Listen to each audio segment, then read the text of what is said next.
show of hands. So, that being said, can I have a show of hands? Who here in the room is currently the parent of a teenager? So I'm going to paint a scenario for you. Let's see if it resonates with anyone. One of you or more. So your son or your daughter, they come back from school, they come back from practice, gym bags flying one way, backpacks going another. They go to the couch, maybe they go to their room, get their device, get their tablet, get their screen, whatever it is, and they start scrolling. And maybe they start scrolling for a while. And we, all of us, I think, are in the same boat that it's hardwired in us. We know that there's a question that's going to come out of our mouth at this time almost every day. And they too, the kids, the students, they know this all too familiar parental query. It's coming. They just know it. How was your day?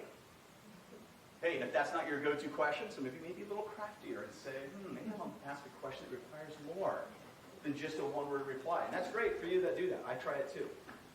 But typically, what do we get? Good? Fine? Not much.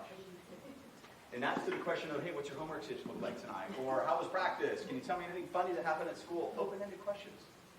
Now, I'm not saying that's the case with everyone. Some of you. Some kids may talk more than others. But typically, that's what we get. So I want to start with, hey, here's a riddle here.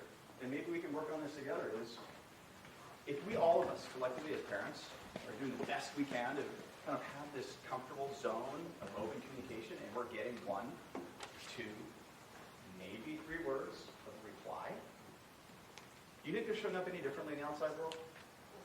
So just let that wash over you. We're going to come back to that. So another scenario I'm going to run by you. It's just more of a question that I want to just pose.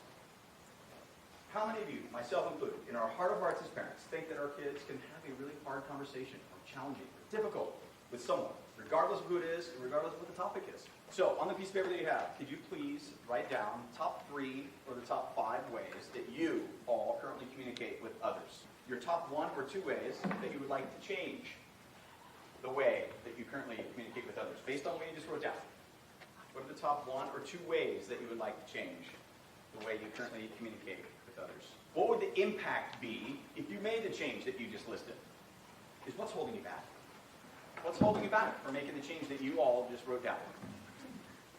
Does anyone wake up with the feeling, or just somewhere in the middle of their day, at any point during the day for that matter, man, I am so fired up right now to have a hard conversation at work. I can't wait. It's really, in life, you don't get to decide your futures. You get to decide your habits. And your habits decide your future. So I always share that at the end because I've always loved that quote.